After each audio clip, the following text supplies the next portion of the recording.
Okay, the first question. F is a function defined by the f of x. X is called the independent variable. Y is a dependent variable. The independent variable is the argument of the function. Now, let's look at this.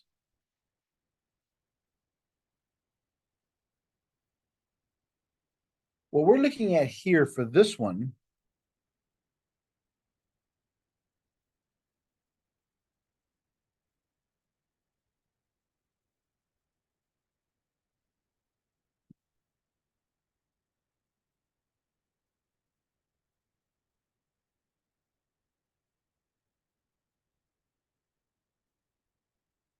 is the concept of correspondence. We have two types. A one-to-one correspondence, which we call functions,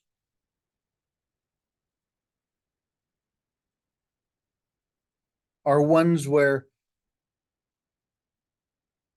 each value x maps to one and only one value of y. That's a one-to-one function. That's what a function is. Each x can only have one value of y.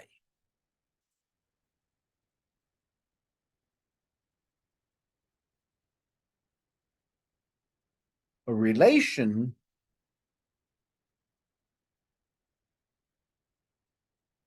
each x can have two or more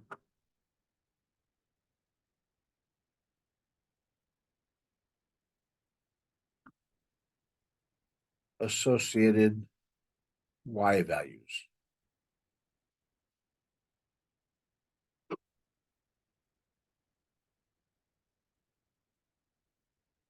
So the easiest way to look at this when we deal with functions, the one-to-oneness, is the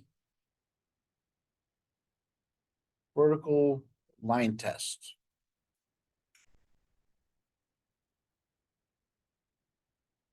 Basically, the vertical line test just pretty much says this. If we have a graph and if we draw a vertical line and touch the graph more than once, it's not a function.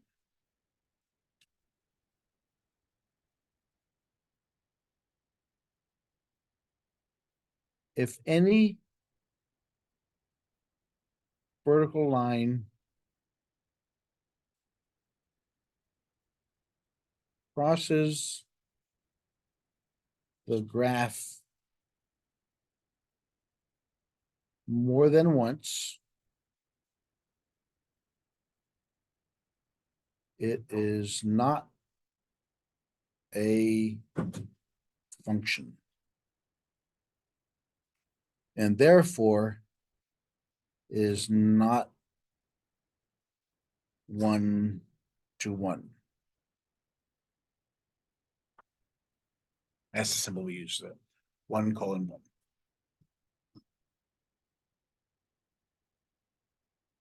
So yeah, the relation is, it could be any mapping to it.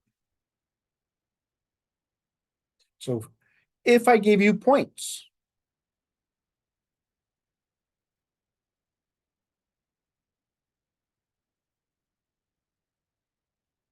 do those points represent a function or a one-to-one correspondence? ¿Por qué no? But are all the x's different? So then it is a function, yeah. If all the x's are different, it's automatically a function. Yeah, that's you're right, because that's the reason I put all these ones in there. If all x's are different, .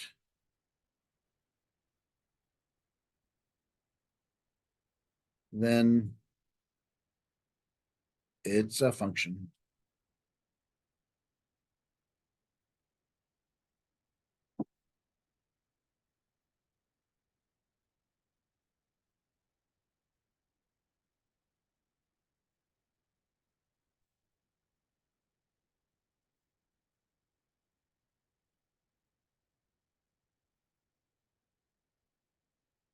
Is that a function?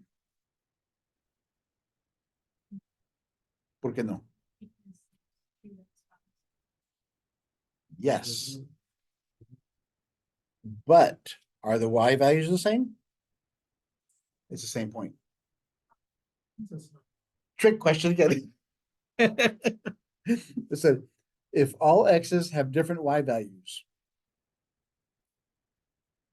So that's what we're looking for. If you have the same x's and the y's are different, it's not a function. But if you have all this, if you have the same points, then it's crossing that one point.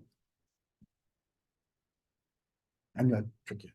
I'm sorry, I shouldn't have done that. Okay.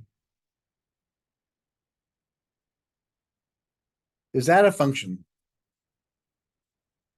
Yes, because all the point is there's only one point.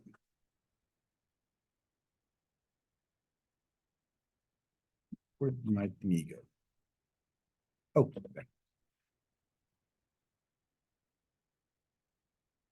So every relation is a function? False. Because a relation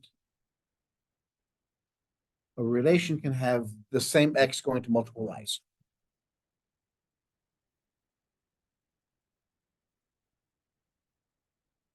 Complete the statement below. The expression f of x plus h minus f of x over h is called the range or image, radicand, correspondence, difference quotient. Well, yeah, but it's a fraction, so it's difference quotient. Everybody know how to use it? Okay. Hopefully we'll get some examples here. If not, I'll show you some. So this is a difference quotient. This is very important because this is where calculus begins. In calculus 1, you start with this formula. It defines the derivative. When written as y equals f of x, the function is said to be defined rationally, explicitly, consistently, implicitly.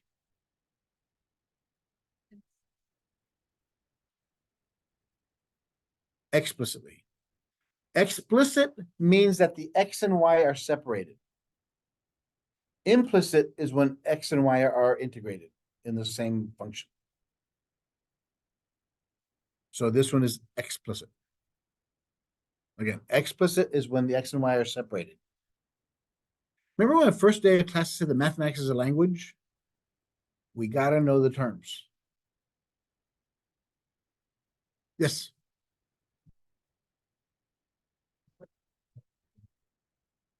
As many as you need. I'm going to put 3 down. If you need more, just tell me. I'll give you more. Yes, the practice test will be almost identical to the test, so you get bonus points for there. And yeah, I haven't. It's supposed to be up there, but it hasn't put up, so I'll put those up ASAP. State the domain and range of the following selection. So what's the domain of this one?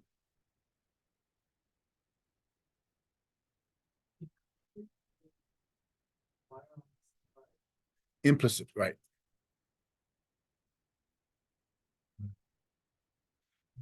The where it begins is the domain, where it goes to is the range.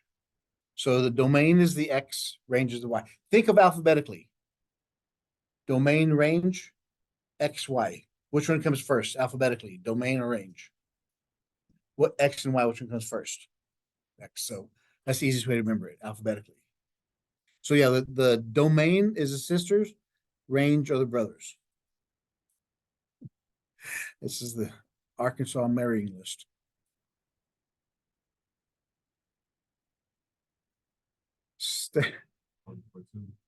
What? There's part 2? Oh, crikey. Okay, so let's see. Domain is Simon, Diane, Joey, and Olive, Abel, Hans, Bud, Max.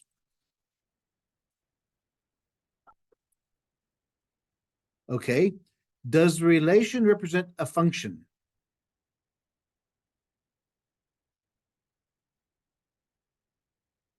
Actually, it is a function. Yes, but you said so with such confidence. Because remember, if all the x's point to different y values, I mean, in other words, does any x point to two or more y values? No. Because here are the x's, remember? Each one of them points to one and only y value. So this is like saying one goes to one, two goes to two, three goes to three, four goes to four, five goes to four. As long as the x's are different, they don't point to different y values. So that is a function.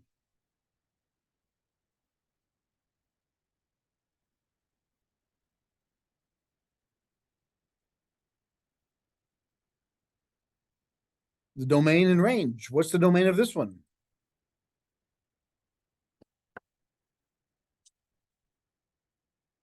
What's the domain of this one? 6, -1, and 9. What's the range? 7, 10, 17.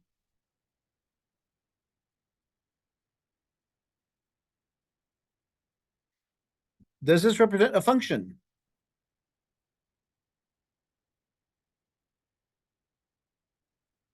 No, because there are two 6's and they have different y values. So it's not a function.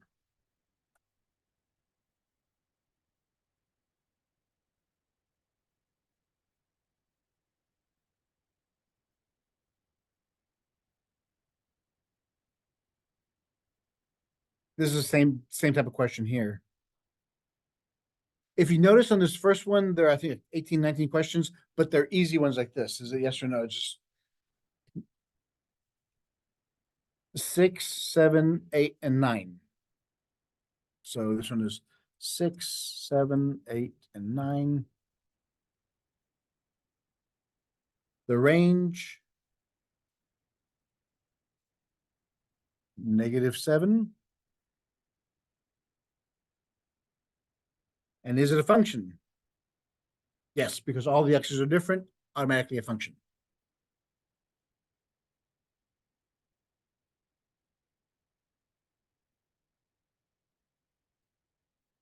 State the following values of the function. Let me write these down so we can work these out. This is question 2.19.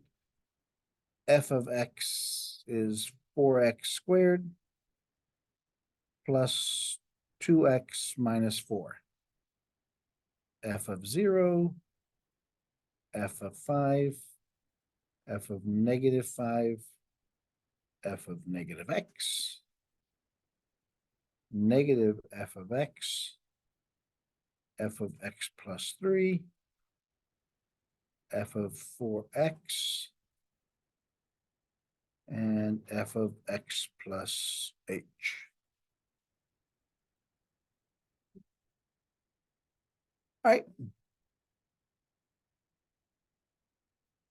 So the first one tells us to do what? Yep, any place we see an x, put a 0. So that's going to be 0, that's going to be 0. The answer is -4. So what does that find for us? What is that number called? If you to graph it, where to graph it? It's the y-intercept. Whenever x is 0, y is in.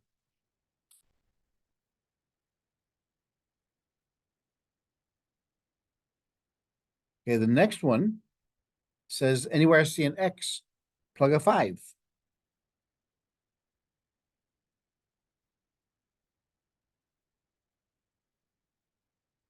So 5 squared is 25.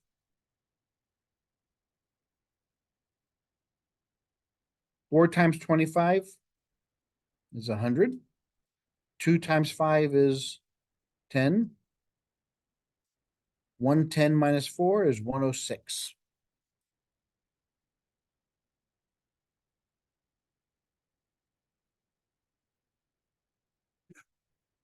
Go ahead and work these and we'll check the answers. Resume. When I do that. Oh well. The answers are on the page. And nothing can simplify. Nothing combines. You can't combine the x squares, x's. This is as far as you can go.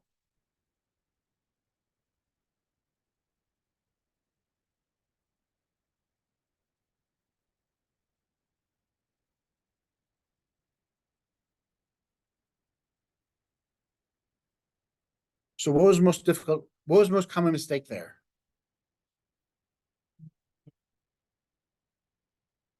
What's that? But there's nothing to group really. Well, I guess you could as well, sister. I had all adding, subtracting. Yes, you can group them and put parentheses by the associated property.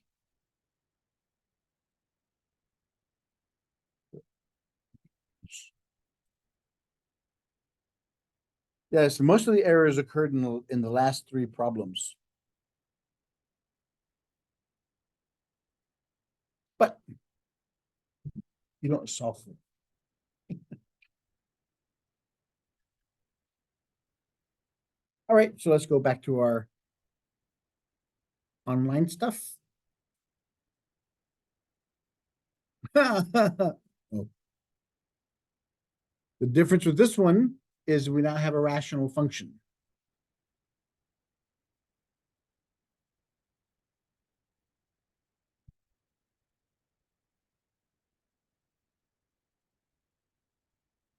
So this is 2, 1, 10.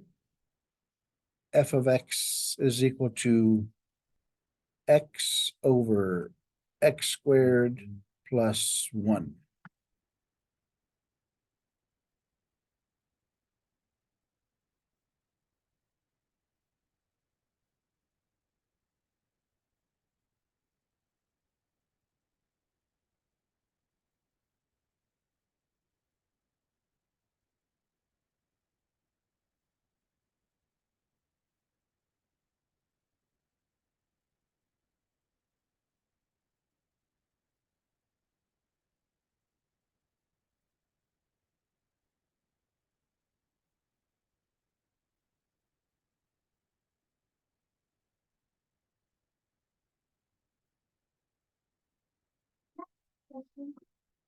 I'll let you ask me another one. Another question.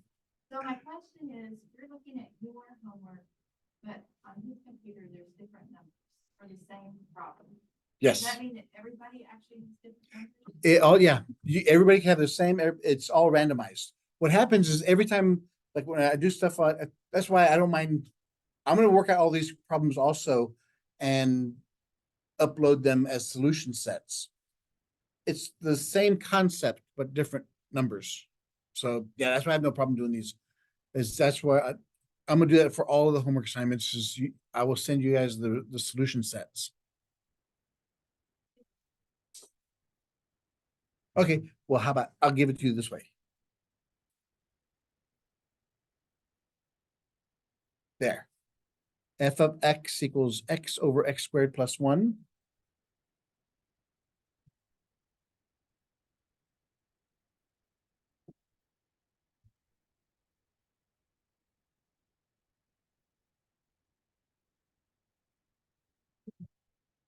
And the options are f of 0, f of 3, f of negative 3, f of negative x, negative f of x, f of x plus 2, f of 4x, f of x plus h.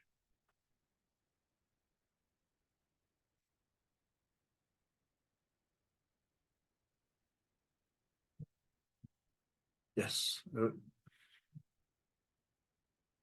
There.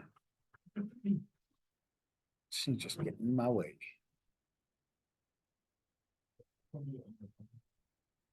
No, and why not?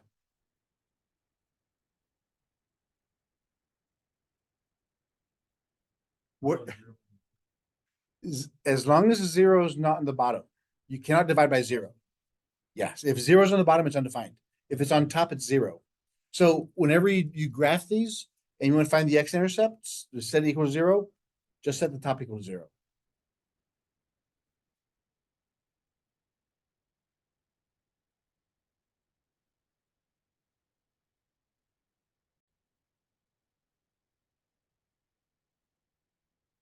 All right, so the first one. Anywhere I see an x, you put a zero.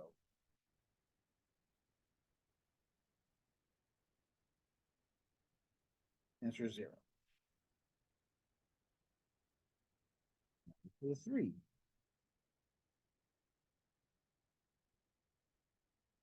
3 squared is 9. Answer is 3/10.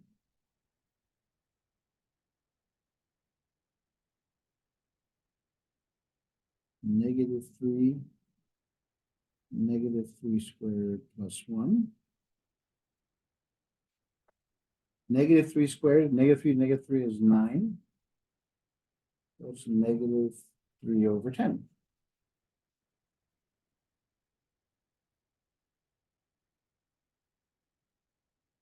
So anywhere I see an x, I put a negative.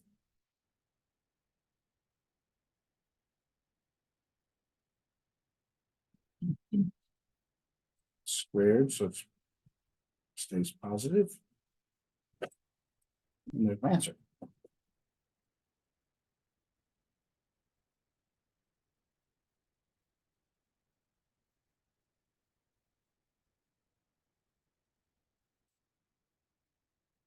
Put a negative sign on the bottom, on the top, in front of it. Remember, you never want the negative sign on the bottom, so the whole function is negative, it goes to the top.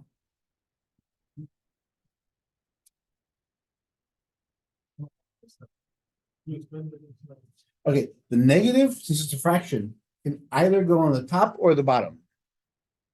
If it, and common convention with mathematics is the negative either goes in front or on top. It never goes on the bottom. So I just put the negative on top. Or you could have just done this way also.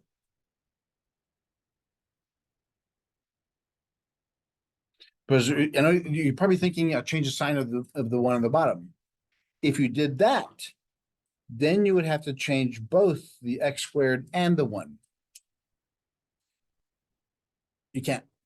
Because then if that's the case, I have a negative on top. I can factor out a negative on the bottom. Then they cancel. It's no longer negative. So it's either going to go on top or the bottom or in front of everything. So yeah, I'm glad you said that because that's a very common mistake students make. And that's why we say only go to the top. Please. That was like a whole number, like original equation. Then you change like all the numbers, you change the signs. If it was, let's say, polynomial and negative was, yeah, then you change all the signs on a polynomial. In this case, well, if let's say we had a polynomial, let's say our polynomial, we had a like this, it was 3x squared minus 5x plus 2 over 6x squared minus 7x plus 1. That was our original function. If I said that, then I'm making the whole thing negative, which means I only change the top and leave the bottom alone. So even if you have polynomial, this only changes the top and it changes the signs across the board. Good question. So now anywhere I see an x, I put an x plus 2, x plus 2 squared plus 1.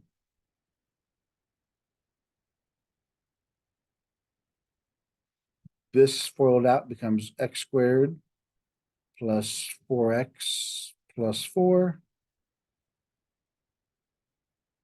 x plus 2, x squared plus 4x plus 5. I could factor that out as. No, I can't. Nope. Leave it there.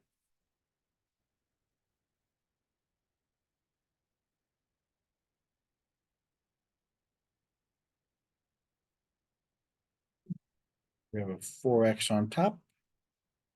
4x squared on the bottom. Square both of those. So we have 16x squared plus 1. Can I cancel the 4 and the 16? Why not?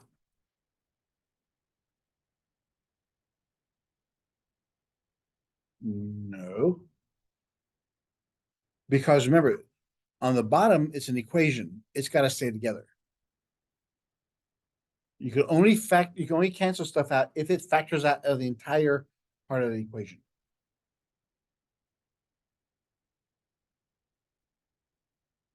X plus h, x plus h squared plus 1. X plus h on top. Foil that one out. Get x squared plus 2xh. As far as I can go. Everybody see where I'm getting this factored form here? Anybody not see what I'm doing here? Should I want to work it out? Okay. So it's a general formula. Everybody finish this? It's a general formula.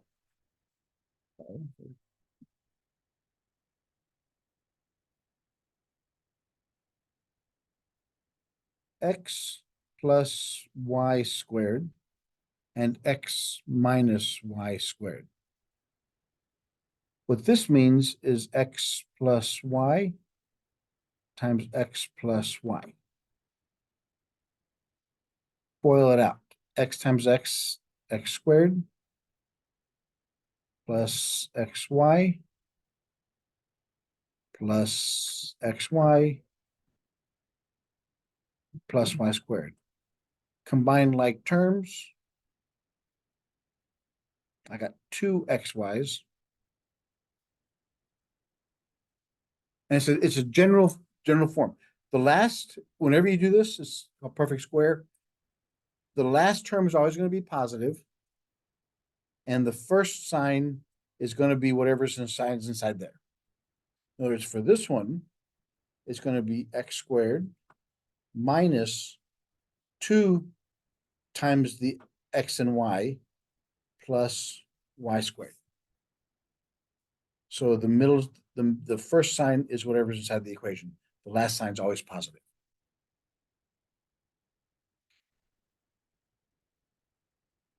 So it's always x squared, 2 times both of these terms, the last term squared. And don't ever hesitate. If you have, if I lose you, if I did something, please tell me. I don't mind going back and reviewing those things.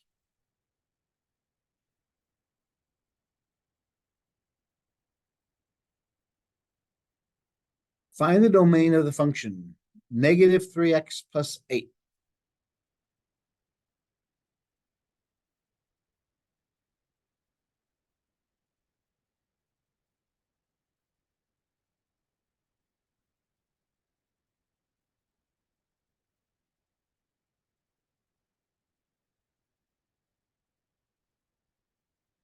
First off, what kind of equation is this? From the library of functions. Linear. Since x is no power or anything, what's the domain, what's the range on linear functions? Yeah. From negative infinity to positive infinity.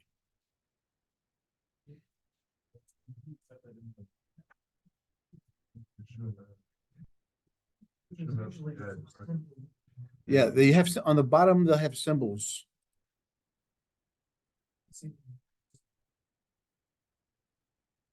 I thought there was the R for our real numbers. Okay, yeah, so yeah, I would go inside there and type in parenthesis. Where's the infinity? So to the credit. Comma, I just type it in there.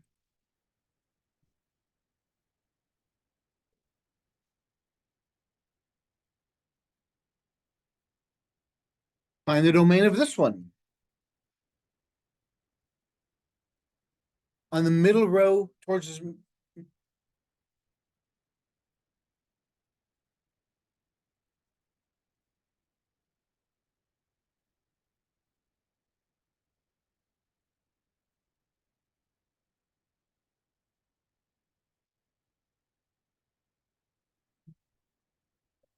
Yours doesn't have it.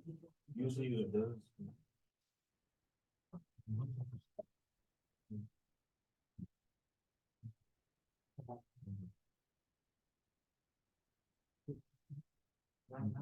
How did you do that? Let's see.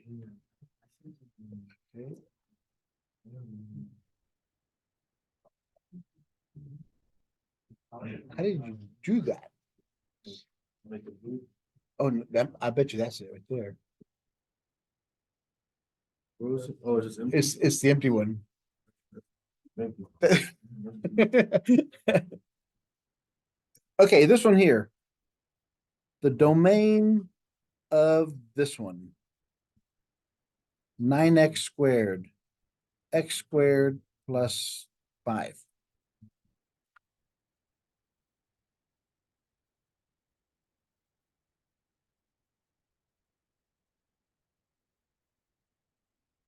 So when you're looking for the domain, what part of the equation are you interested in if it's a rational? The bottom. What's the only thing you don't want on the bottom? 0. So take your equation on the bottom, set it equal to 0.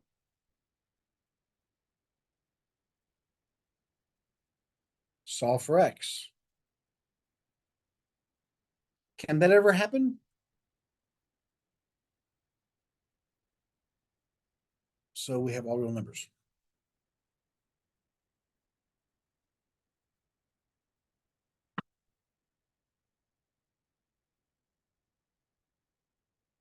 Since you can't make the bottom 0, don't worry about it.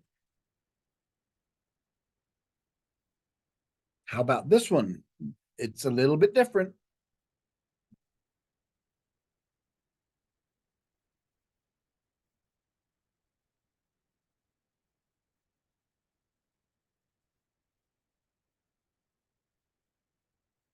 What's the domain of this one?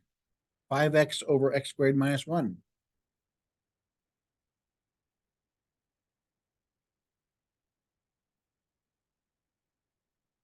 So take the bottom, set it equal to 0. Solve for x. What do I do next? Square root. So x equals what?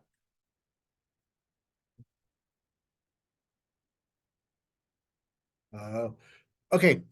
This is a thing a lot of students forget. When you look at an equation like this, x squared equals 1. What this tells us is we'll have 2 solutions. That's why when we square root both sides, x can be positive or negative. Those are your 2 solutions. If it was x squared equals 3, x cubed, it says we have 3 possibilities. So let's say we had 8 or negative 8. And we cube root it. In this case, x would be negative 2. What that means is our graph only touches at one point. It's a multiplicity. In this case, we have 3 answers. They're all the same.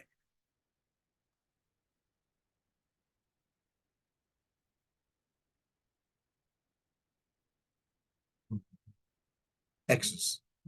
Yeah, its domain deals with what x's are possible. Remember, there's only 3 possibilities. Can they be negative? Can they be positive? And can they be 0? This is number 14. Find the domain of f of x equals square root of 4x minus 24.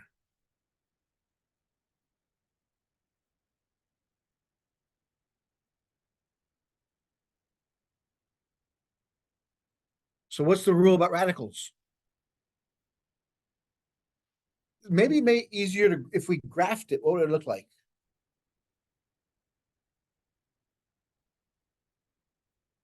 If we graphed it, so we know the function is a square root. What does a square root function look like? Right, it's like the bent, like a trajectory. Then inside there, we multiply by 4, which makes it a little bit taller. Actually, 4 times as tall.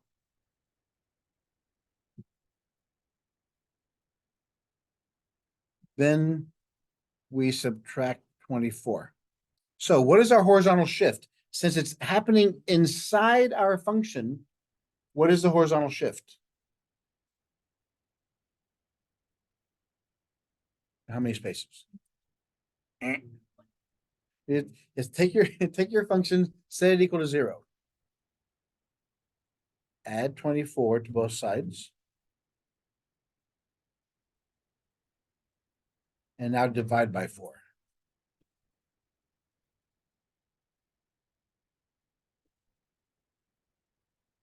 So this one moves where? Your new origin is on the positive 6. So, and it goes like that. So what's my domain?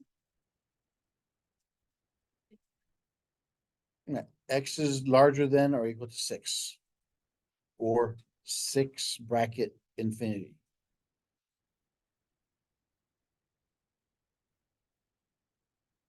So, yes, And how many right there, it's a rendition of the previous question. Oh, this one, Mm. it says x cannot equal 1 or negative 1. It says the interval? Okay, so negative infinity to negative 1, negative 1 to 1, 1 to.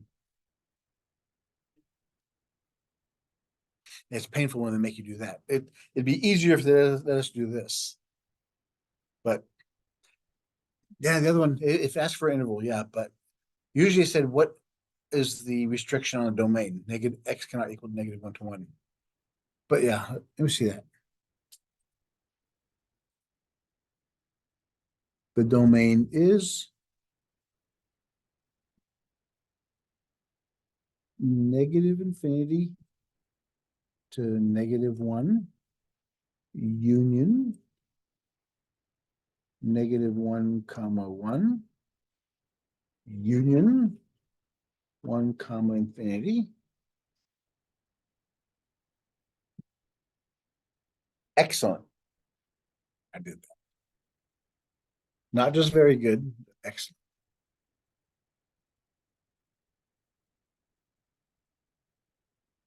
Find the domain of this one. It says P of t equals square root of t minus 5 on top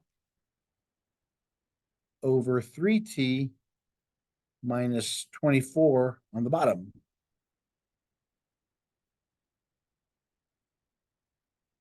Focus.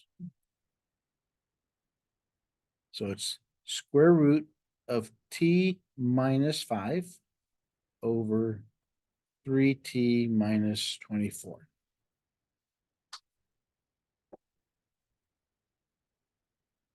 We're looking for the domain. So now we have to look at, since we have 2 functions, one on top, one on the bottom, we have to look at both of them separately. What are the restrictions on the numerator?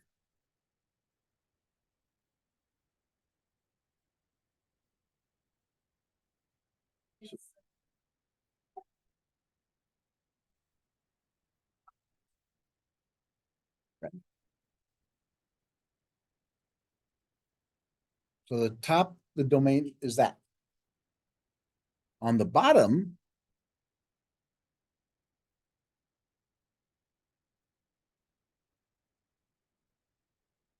so move the 24 over, divide by 3. So we cannot use 8. So both of these have to be in contention. We cannot go from 5, the domain for the first top one is 5 to infinity, but we cannot use 8. So it's 5 to 8, 8 to infinity. Oop.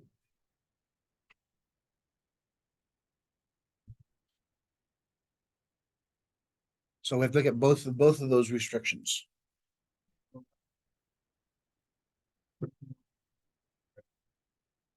Because we can't use 8. If we were to graph this thing, the top graph would look like this, but we'd have to have a hole in 8.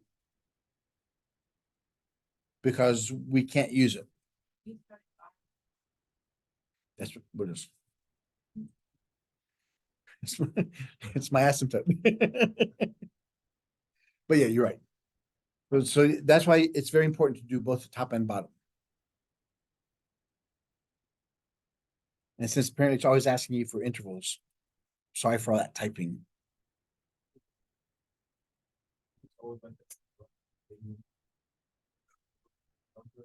Well, it's because this one was an equation, 3t minus 24. The only thing we cannot have on the bottom is 0. So we set the bottom number equal to 0. And that'll tell me what my restrictions are. Since that's a solid restriction, I mean, I can't use it no matter what. I look at the top, and since 8 is inside that domain, I have to exclude it.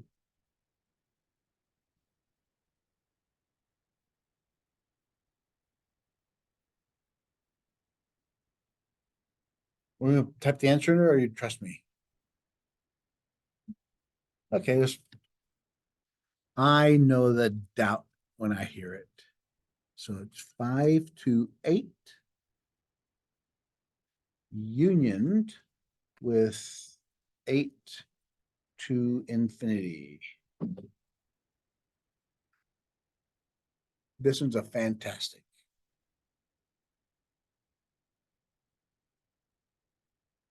Good.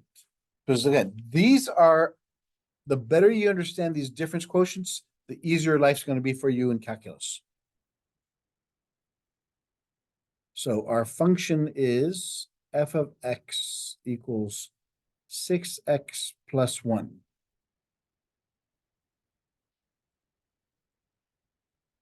It was 8? Yeah. Oh, it is 8. Thank you, thank you, thank you.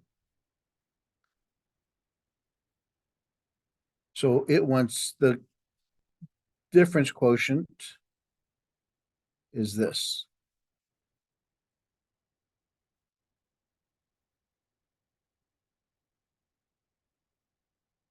We have this part. We have f of x. We don't have this part. So we have to create that part.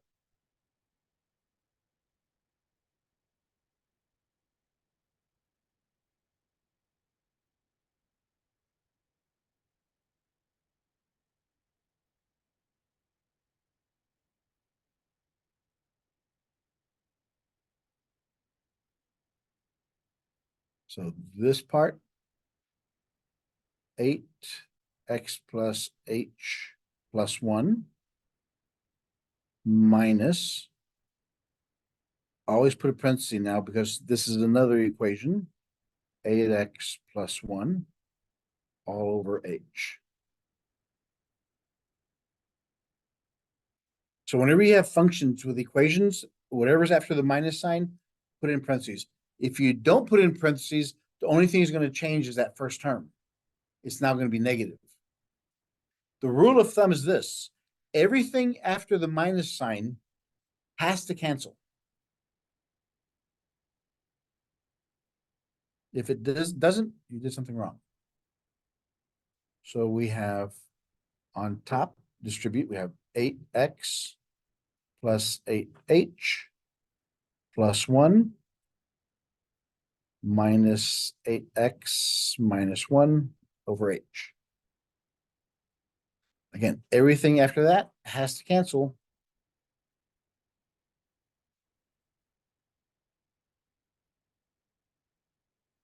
Equals 8. Now, what does that represent? What does that 8 mean to us?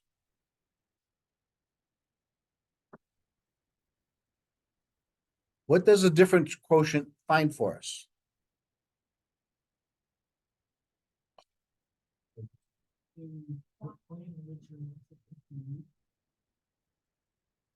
You guys forgot from algebra? What does this 8 represent?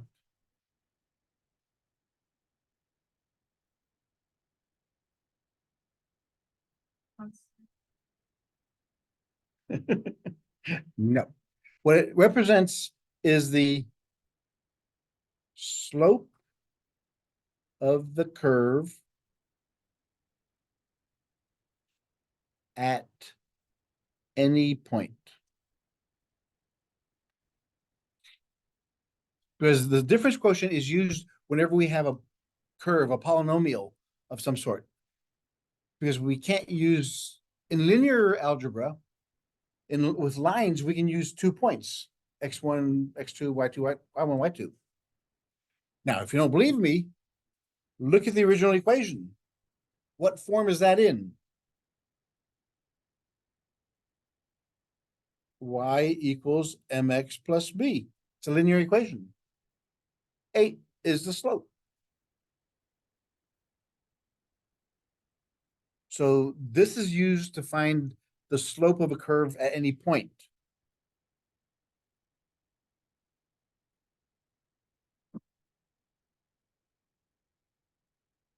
So here I have 2 points, x1, x2, y1, y2. Can I find the slope of the curve at any point? If I use 2 points, what am I finding? What is that line called? It goes through 2 points. What is a line that goes through 2 points of a curve called? Secant. It's the secant line. But does that tell us the true slope of the curve? Nah. So what we have to do is we have to move this second point closer and closer and closer and closer until what? Until it becomes the same point where we find this line, which is called the tangent line. The slope of the tangent line tells us the slope of the curve. But there's a problem. We don't have 2 points. The distance between these two we call h. Why is that important? Because we can define x2, if we start at x1 and we add h to it, then we get to x2. So now we have a function with only one variable, x1. So what would y2 be? This would be f of x1 plus h. This would be f of x1. So we only have x1 dealing here. So looking at our slope, y2 minus y1, x2 minus x1, f of x2 minus f of x1, x2 minus x1, x2 is f of x1 plus h minus f of x1. What is x2 minus x1? Yeah, because now if I subtracted x1, then h is x2 minus x1. So that just becomes h. Look familiar? The difference quotient. It's the difference quotient. Because we only have 1 point x. That tells us the slope at any curve at any point.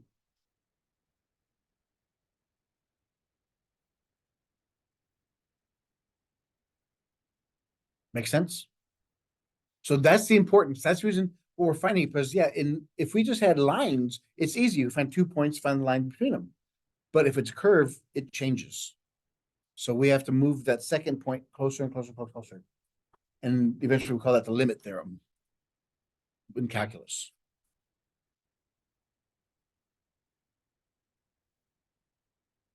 So yeah, so it's the slope. We found 8. But now we give you a different formula. Now it's a quadratic equation, which is a curve. Let's find the difference quotient or the slope of that equation. Actually, what time are we supposed to get out of here? Okay, we have 45 minutes. Oh, God. I'll see if you're listening.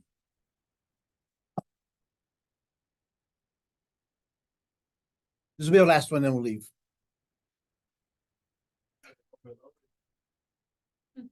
Well, no, I'm sorry, because the next one's gonna be fractions, I bet. Or square roots. Those are even more difficult, but we'll do those, say those for next time. All right, you wanna stop there, just stop where it's got, we'll start with the hard one next time. Because this one's gonna be long. That'll work. We will call it a day, time of death